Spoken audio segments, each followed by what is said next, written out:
The final goal is to eradicate humanity as we know it.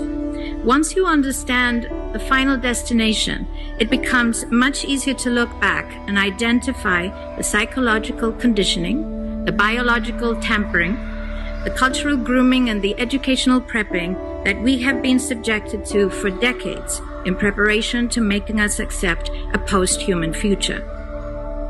It takes a lot of physical and psychological abuse to get an intelligent species like ours to agree to its own extinction.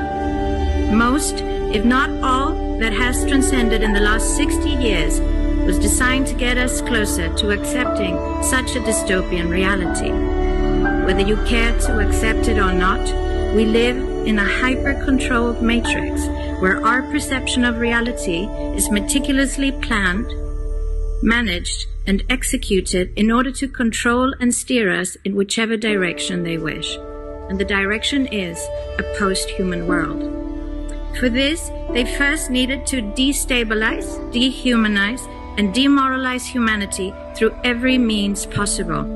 The destruction of the nuclear family, children being indoctrinated by the state, abortion, the eradication of God and spirituality from education, life in megacities and away from nature, toxic food, air and water, social media, replacing real human connection and interaction, engineered financial crisis and taxation, endless wars and massive migration, stress, anxiety, depression, drugs and alcohol, constant fear-mongering, moral relativism as the new religion, and I could go on and on about how humanity has been influenced and forced to move away from all the things that give us strength, security, purpose, and meaning.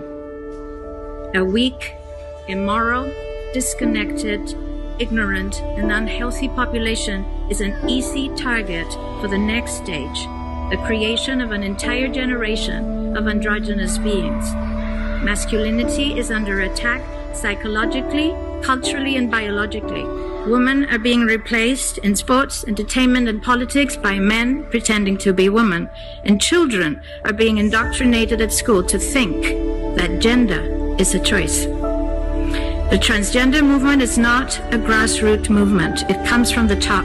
It has nothing to do with people's freedom of expression, sexuality, or civil rights. It's an evil psyop with a clear agenda to get us closer to transhumanism by making us question the most fundamental notion of human identity, our gender.